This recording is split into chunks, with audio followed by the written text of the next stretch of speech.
They're I got 8 now, and we haven't. I think we've got 6 minutes. So yeah, plenty still time. People come in the last minute. yeah, 12, yeah. they're going on. How is Switzerland? Is it nice? It's really well.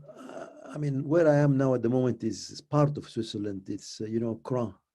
It's more Crom, yeah, Crom, Montana. Cran, Montana. Are It's you quite skiing pretty. The weather has been just incredible. I mean, we are almost the third week now, and it has been just sunny and beautiful. Temperature averaging about 21, 22 degrees every day. there? Wow, Yes, it's that's just brilliant. unbelievable. And it's just nice. How is it in London? It's, up and down. I mean, today's been quite nice. It's like one nice day, one bad day kind of thing. Um, but yeah, a lot of people are going on holiday, but they're all staying in England this year.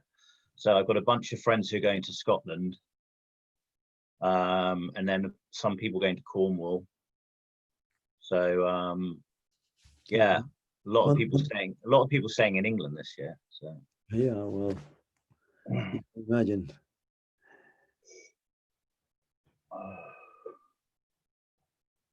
so I think Julia will be coming as well. She said That's she. nice. Great. You know, sometimes it's always good to just to listen again and to see it from a more emphatic uh, eye. Yeah. Well, it's certainly, it's an interesting industry. I really enjoy working in it. So Well, you, um, there's a lot going on. So you, technology generally, there's a lot going on, but cybersecurity right now is really exciting. There's lots of stuff going on, and it's good, being in marketing. It's a good area because there's always news stories every week. There's a new news story about something. So it's a great, from a kind of sales and marketing point of view, cybersecurity is great. sure. There's always some new angle or story that's happening. So.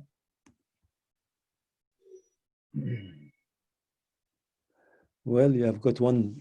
What happened a couple of days ago makes it more compelling, with the Twitters being attacked by all these well-known uh, people.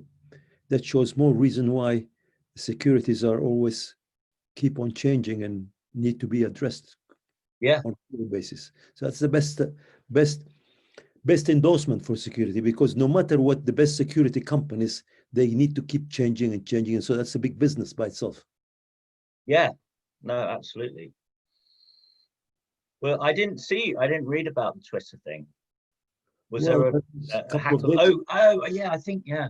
the Twitter, I mean, they have attacked a lot of well-known celebrities and well-known politicians and well-known businessmen, including, I believe, the Amazon owner and Bill Gates and well-known people, including Obama, a politician, Biden. They managed to go through. I mean, they really managed to go through. And what it says is how cybersecurity is becoming more essential. But whatever you do, you need continuously. It's an industry to keep changing, to add more. Right. Big embarrassment. Because what it means, you just don't sit down on your laurels here with the security side. You keep going, which is a good thing what you're saying, because you know it's a process of continuity. It's an industry, not just for once and finish. You keep going and on. It's like a pharmaceutical company.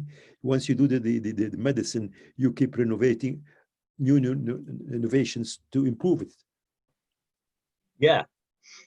Well, I don't know too much about pharmaceuticals, but well, no, I didn't mean it. All I was making, it's like any new aspect. If a company finds a medicine and vaccine, there's then something new coming. So with cybersecurity, you just can't say, well, I found it.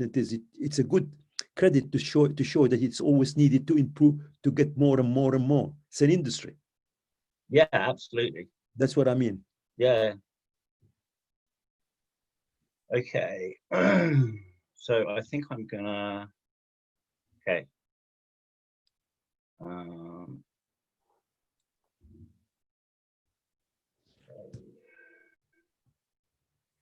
I'm going to kick off in 1 minute.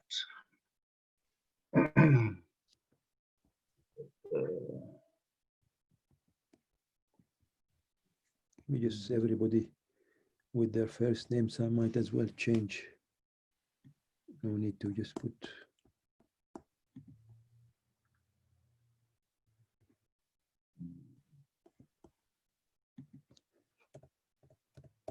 Everybody will know. Okay.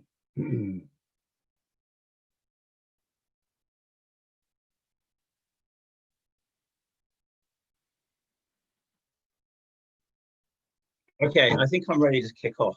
So, okay, I'm just going to let a few more people in. Okay, yeah. So, thanks for everyone who's come. This is my first investments webinar, and yeah. So, I just wanted to give you a bit of background. So this is basically my background. So I've got a degree from the London School of Economics in London. I got my my MBA from Northeastern University in Boston. I lived in the States for 10 years. I worked in financial sales prior to my MBA.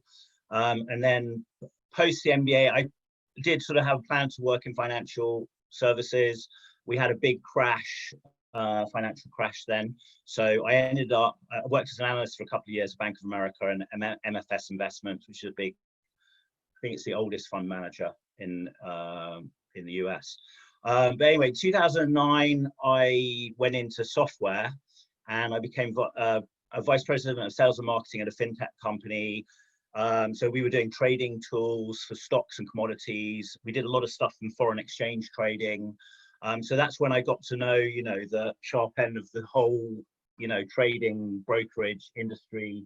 So, you know, for example, gold trading really took off, and we had a lot of, we did events where quite a few gold traders in 2008, it's kind of a hedge against the economy sliding and people being worried about, you know, currencies, the value of currencies going down. And then I had a good break. So working for a company called Visual IQ, which is actually founded by 2 Indian immigrants to the US.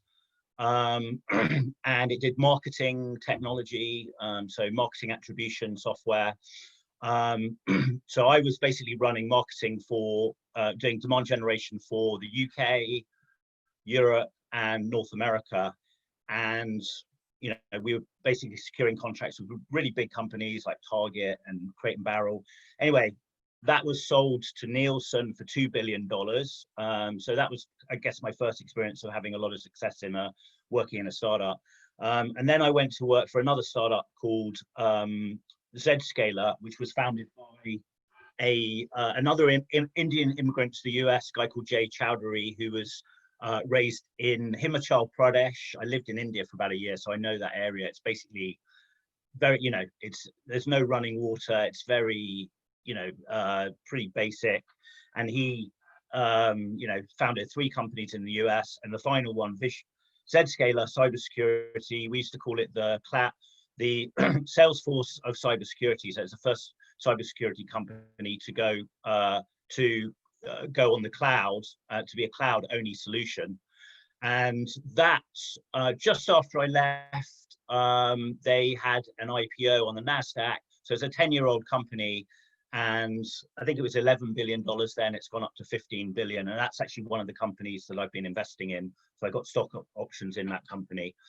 And then since 2018, I've basically been running my own company called Rudy Learning About Startups. So this is my own, this is my first investment webinar. So I really appreciate everyone who's on, just kind of testing this out. And I'm going to do another 2 after this. So basically, I've worked for a cybersecurity managed service provider, a telco software company, a fintech, an insurtech software company. I've been advising Bain & Co. on entering the email security market. Basically, a customer of theirs is looking to enter the UK email cybersecurity market, and also doing some work with an investor here. Just moving on. So basically the way that I set this up, so I have a blog and a website. I get about 10,000 views a month on my blog and my website. The top countries that I have on my blog and website are the US, Germany, UK, India, and UAE. And it skews very much towards much younger people. So 40% of my audience, people who read my blog, are 25 to 34. 65% are male, 35% are female. So I really don't want to talk about investing 5 million or $1 million or $10 million. So I've really used a small portfolio and really just looking at this industry that I know a lot about. And the idea is really just like, can a regular guy make money on the stock market? And that's really what I've used. I actually got a question from Samantak Saha, who's from Calcutta in Bengal, who's studying economics. And he wanted to know how to analyze the tech stocks of cybersecurity. Should we go with high brands or startups? Well, I'm going with startups right after IPO on the NASDAQ, so they're easy to trade. And really just, I'm going for startups that have just had an IPO because I want to get a very quick growth. I'm looking to get growth in a couple of weeks or months. I'm not looking for something that's going to grow over years. How do I get the intrinsic value of a tech stock? Well, there are all the regular ways: terminal value, the constant growth equation, multiples of earnings, present value of future cash flows. It's a little tricky because firstly, analysts are anticipating that before COVID, analysts were anticipating that cybersecurity would grow 15 to 21%. But since COVID, it's actually been growing quicker than that, but we don't know exactly how quick. And there's that kind of saying about a rising tide lifts all boats. So I think all cybersecurity companies are going to benefit, but some are going to benefit a lot more because they've got really great solutions. And that's really what I'm aiming for here. So the truth is, so really how I got into investing myself was like, I had a very bad experience about 20 years ago when I got a lump sum of money. My brother wanted to sell a property we owned. I got this lump sum of money. I didn't know what to do with it.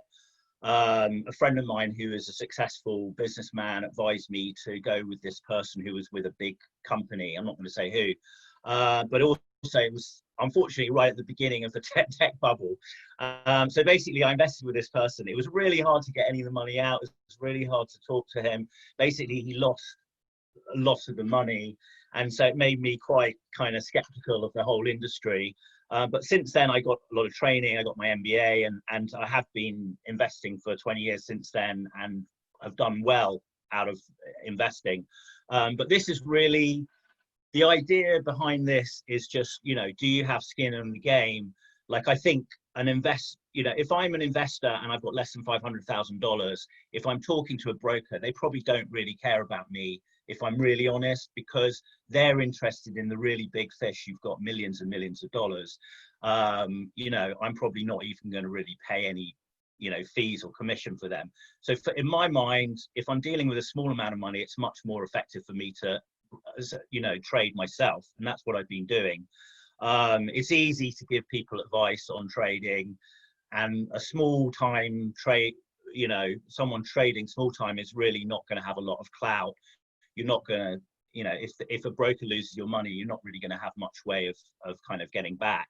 I do have a funny story that a really close friend of mine, he sold a company for about $120 million, and he had a lot of cash at that point. He invested 15 million with two fund managers in Switzerland. Actually, the auditor was PricewaterhouseCoopers. Anyway, it turned out that they were fraudulent. They fraudulently changed a bond. It's quite a simple fraud, but basically they ran off with $15 million of his money in Switzerland. And yeah, like I said, it was audited by a big, well-established PwC. It took him 10 years to get the money back through the Swiss courts. and quite a bit of money doing that. Now, if I was a small-time investor and those guys ran off with my money, there's no way I'd be able to do anything. I mean, I wouldn't be able to wait 10 years and spend all that money he did on lawyers and everything. And I've also heard that he was quite lucky to get that money back through the Swiss court system. So, you know, that's just giving you, I'm not saying that happens to lots of people, but as a small-time investor, you know, you don't feel particularly important. So this is basically what we were dealing with in March. The FTSE 100 dropped 33%. So, you know, we're thinking, how can we make money here? You know, like the whole market has crashed. I've got quite a lot. Well, I had about 150,000 in the stock market. We pulled a lot of that just in December. We kept about a third of that, but mainly in tech stocks, things like Akamai and Tesla. But we pulled a lot of money out in December before the crash. But I still wanted I didn't want to keep a lot of money in cash, and I wanted to I also had this idea for this webinar. And I was also writing this report for an investor, asked me to write a report on investments and looking at cybersecurity. One of the areas that he talked about was investing in gold and gold mines. And I'm actually quite familiar with the whole gold investment because I ran sales and marketing for a fintech company. We had 400,000 investors that we used to email regularly. We had people downloading a free trading tool. And so consequently, had a lot of brokers trying to present their offers, wanting to advertise with us, and, you know, foreign exchange brokers. And particularly in 2008, you had a lot of people who wanted to invest in gold because they thought the economy is going to pieces, the currency is devaluing, we want something, a safe haven. I did learn quite a lot about these gold investors. I found out that a lot of them watched Fox News. Quite a few of them thought that President Obama was Satan and he was going to run the company to the dogs. They liked Rush Limbaugh. Some of them were doomsday preppers who really thought the country was going to pieces. So, you know, if you think the country's about to fall to pieces, I think gold is probably a safe bet. So there were some very wacky people in that industry. And there were, I think, quite a few people who were a little bit on the shady side in terms of all kinds of ideas they had. So maybe that experience of working there 4 years and dealing, you know, talking to gold brokers for 4 years made me a little skeptical. But anyway, when I did put the investment report together, I must admit I was a bit skeptical about gold generally. So my friend suggested this company, Nova Gold Resources, and I thought I would, you know, sort of track Nova Gold Resources, which is in the red, and look at the gold prices, which is in the blue there in this top chart, and just kind of see how this gold mine tracked with gold, the gold prices. I mean, I understand the thinking that, you know, if the gold prices go up, then, you know, you want to invest more in gold mines because there's only a limited amount of gold, and a gold mine, you know, if the price goes up, then it's worth putting more money into kind of finding mines and that kind of thing. But anyway, I did find out shortly afterwards that they got a lot of pretty bad story, basically saying that that it will never be built. This is a stock promote, not a mining plan.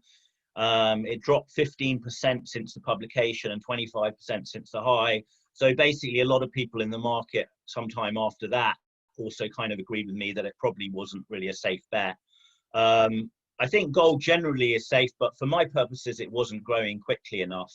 You know, you put £1,000 into it, $1,000, and you maybe get $40 or $50 back after 2 months. That's not really what I was aiming to do with my fund. Okay, so just moving on to cybersecurity. So I just kind of laid this out here, and I don't usually write it all out here, but it's growing 35% over the last 13 years. We're anticipating 12 to 15% growth through 2021, but that's before coronavirus. Cyber attacks have increased 600% since the pandemic, and you've got millions of professionals who are online, and quite a few new kinds of offers going out. So it's very easy for things like spam, you know, phishing, where you pretend to be from the government. You're sending an email out and you're pretending to be from the government, or you're pretending to be from some bank with your bounce back loan. So there's a lot of potential for cyber criminals out there. And that's why I thought, you know, this is a good time, even though the market's absolutely gone to pieces. I think this is one area that I'm really confident that's going to grow no matter what.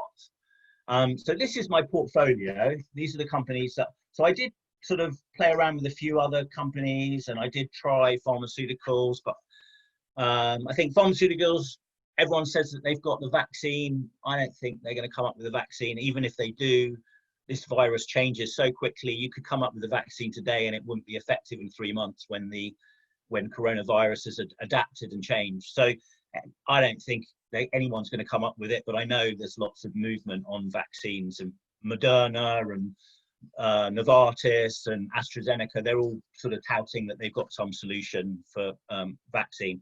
Anyway, so these are all companies that I know very intimately. So I've worked for Zscaler for 2 years. They were the first cybersecurity company to go onto the cloud. A lot of engineers and IT people hate hardware. It's really a pain. It's a lot of money, could be millions of dollars to buy new hardware.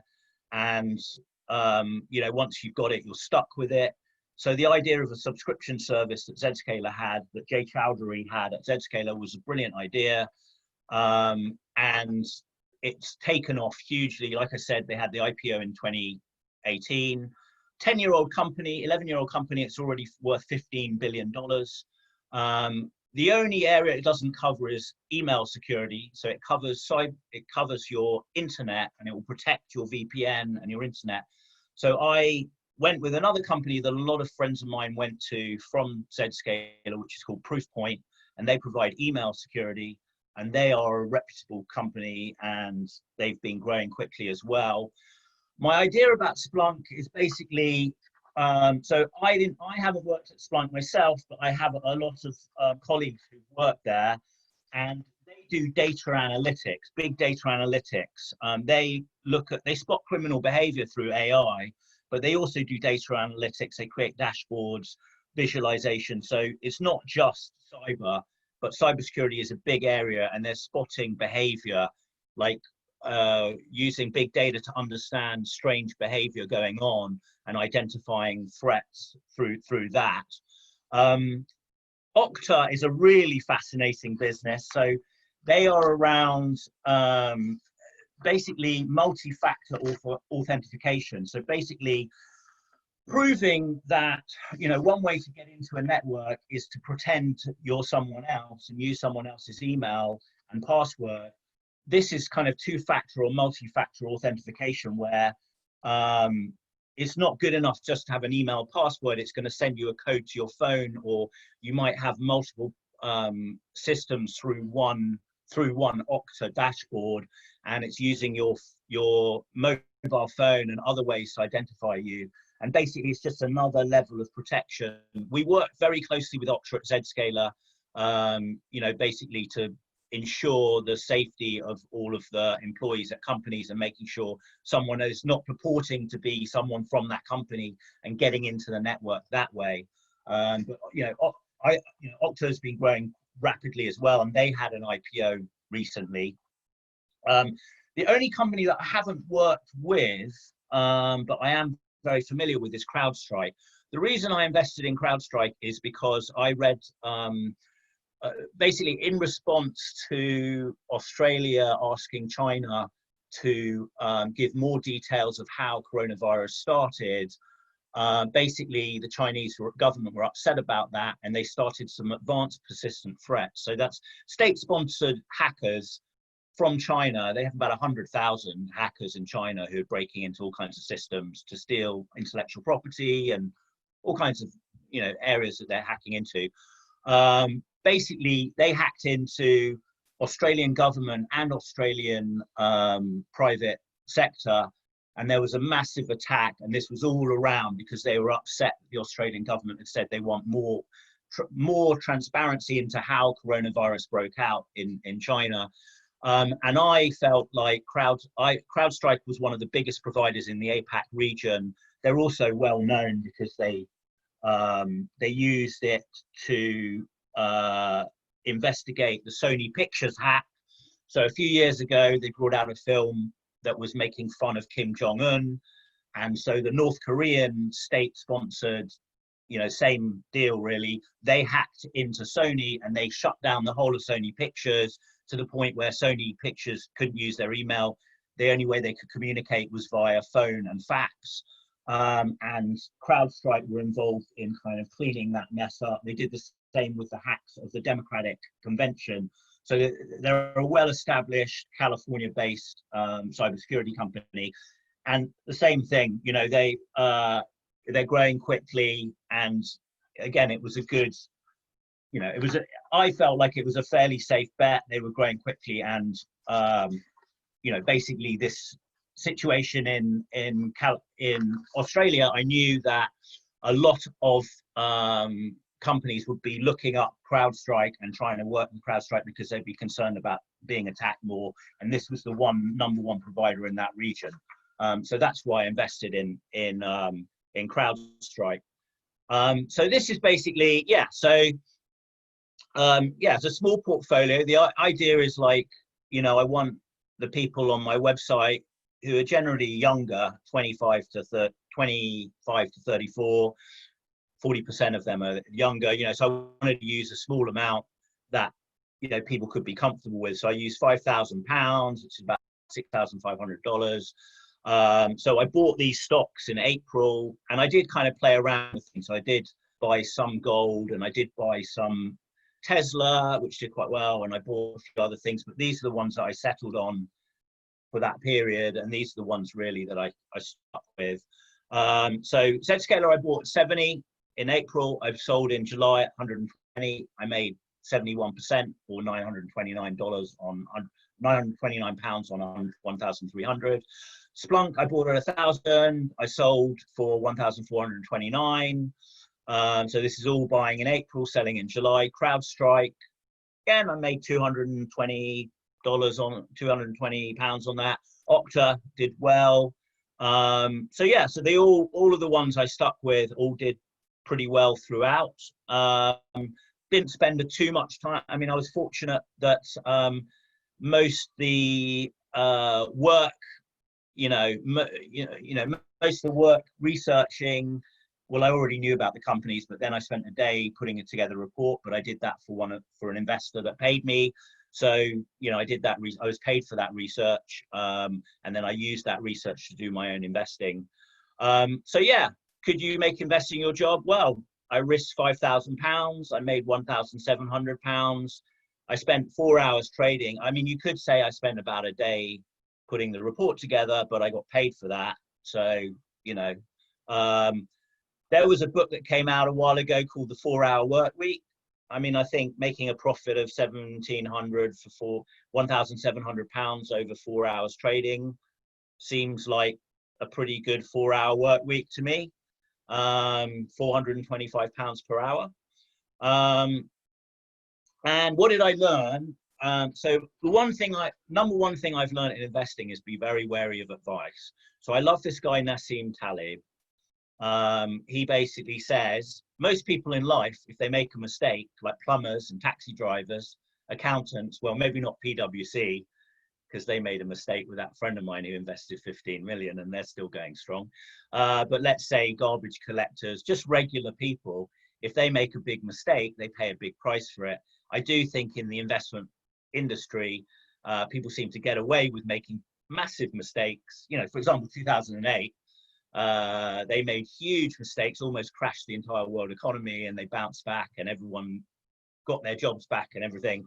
So, it is a funny industry. And I also think sometimes someone else's advice is maybe not good for me. It might be really good advice for them, but for me, it's not. So, the advice about gold, for me, it wasn't a good idea for what I was doing because it's just not growing quickly enough. And I want I want stocks that are really going to grow, and putting £1,000 into gold and waiting for it to grow by $35 or $50 in 2 months, whatever, wasn't what I was aiming to do with this portfolio. I was aiming to grow like 100 or 200 or 300, or like with Zscaler, $700, $800 or $900 pounds from £1,000 investment. So, that was kind of what I was doing. And pharmaceuticals, I just don't understand the industry. So I think, you know, either really understand the industry or have, you know, the fact that I worked in cybersecurity really helped. So I really understand it from, you know, I understood that Zscaler was going to do well because everyone's been working from home at Zscaler since the company started. It's the work from home culture. And then it's providing a solution that's basically to cope with work from home. You know, it's bring your own device and protection, cloud protection for people working not within an office, they're working remotely. So it was a perfect solution in every way for this environment. So pharmaceuticals, I just don't really understand. I would love to understand it more and get into it. And maybe one of my friends who's an investor could talk on it for another time. But the other thing is, you know, do they have skin in the game? You know, it's easy to give people advice. Like, are they doing that themselves? So one really good quote I heard from Nassim Taleb, Nicholas Taleb, who wrote The Black Swan and Fooled by Randomness and lots of really interesting books I read. He said, the psychologist Gerd Gisner has a simple heuristic. Never ask the doctor what you should do. Don't ask the doctor what you should do. Ask the doctor what he would do if he was in your place.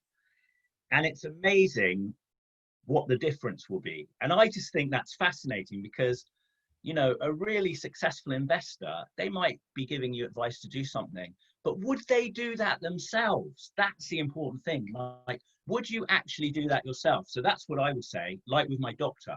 I wouldn't say, what should I do? I'd say, doctor, if you were me and you had these symptoms, what would you do right now? Would you go and have this really expensive surgery? Would you just leave it? Would you go and get a second opinion? So that's basically been my kind of philosophy. And yeah, so I think with the rise of this pandemic, you know, we've got these, you know, attack with Twitter. We've got a recent attack in Australia, you know, the Chinese attacking there, 9 million customer accounts compromised in EasyJet, and Chinese hackers trying to break into Microsoft continually. So there's the Windows bugs in Microsoft, they're continually finding security flaws and breaking into that. Microsoft is the #1 kind of office tool that people are using. So, you know, there's a lot going on in the industry, and I think it's going to continue to grow, and that's why I'm going to continue to invest in it. So yeah, thanks a lot for joining me. So anyone who wants to get a copy of this recording, you could just ping me on, either send me an email, so rparker@freebiztips.com, or you can ping me on Facebook. I know a lot of you have been on Facebook. You can subscribe to my blog, so Rudy Learning About Startups. So basically I get about 10,000 readers on my blog and website. And yeah, I'm going to be doing another webinar in probably about a month or so. I'm looking to maybe get, so the founder of a large venture capital company that have about 50 billion in assets. I was thinking of maybe seeing if I could get him to talk, or someone to talk about the pharmaceutical industry. Or I also have another friend who has sold several companies. So he invented the touch screen. He founded Just Giving, which was the first charitable giving site. And I was thinking of maybe him talking about Tesla, which is a stock that he's backed for a long time. Anyway, I'm going to stop sharing now and just open it up for questions. So, okay. Hang on a minute. So if I just want to see if I'm okay. So I think you can see me now, right? Stop the, can you see me? Yeah. So yeah, just wanted to see if anyone had any questions. Oh, okay, I've got a bunch. Okay. I got a bunch of questions up here. What are the new ways in which the cyber criminals break the security during the pandemic? Okay, yeah. So yeah, thanks for that question. Okay, well, I think the number one way that they're attacking, well, the biggest growth is in phishing and spoofing. So basically, like in the UK, lots of people have signed up for these bounce back loans, and you basically, the government provides, it's a government backed loan where you get £30,000 to help your business if you suffered through coronavirus. You know, 10 years ago, these emails were absolute crap. I mean, you could tell right away that it was the email was fake. You know, the email address was wrong. The way that even the English was badly written.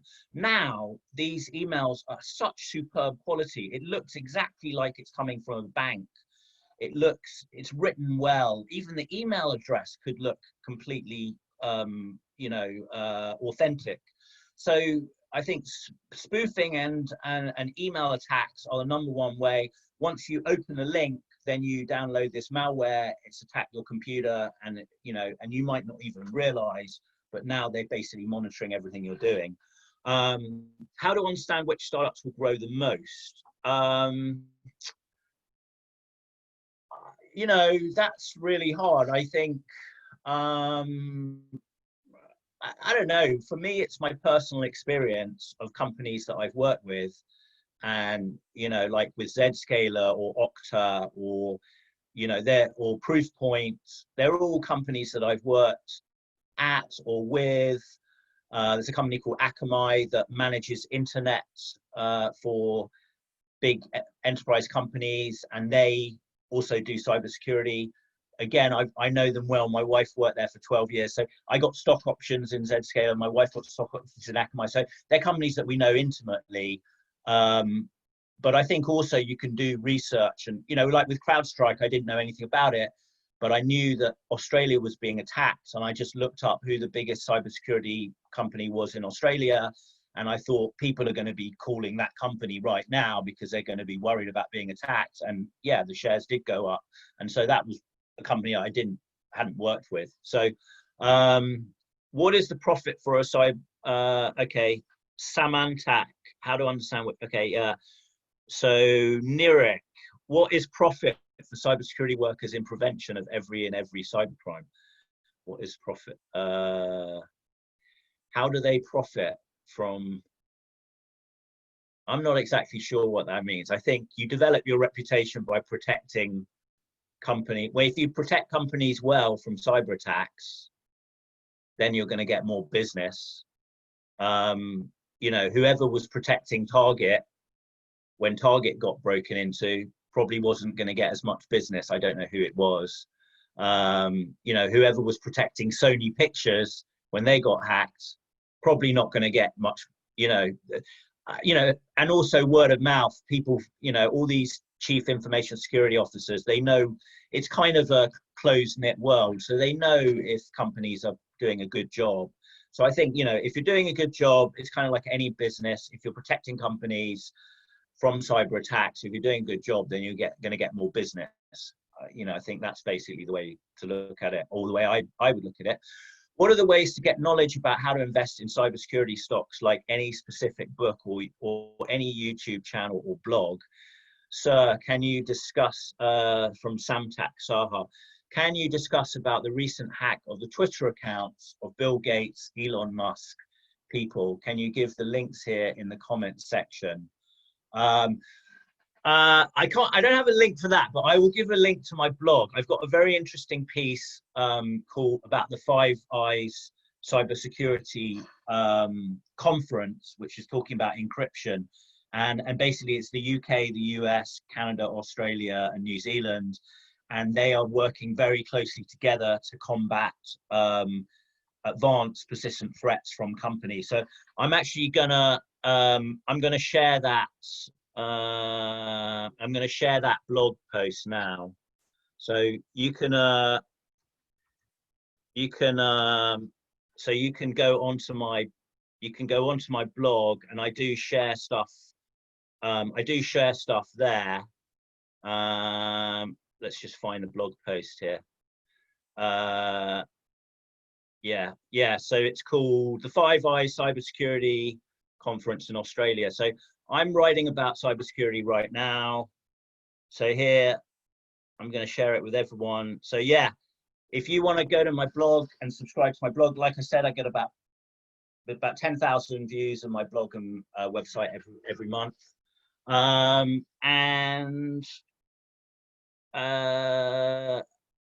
Yeah, if you wanna put your email up there, I can send you details of good books on cybersecurity, so you can kind of find out more about it. So I'm from India, so I can invest in a cybersecurity company that are based outside of India. Yeah, it's really easy. I just set up, and I'm not going to say who they are, but they're trading accounts that you can open up with $200. There are lots of them. I'm not going to push one particular one. But yeah, you only need $200 to open an account, and you can start trading, and it's really easy. Just make sure you review the trading company, because some of them, I don't know, the ones I use are fine. But just make sure you check the reviews of the company that they're reputable brokers. I mean, that they're reputable trading platforms, and that you can get your money out. And I was a little bit nervous when I first started trading.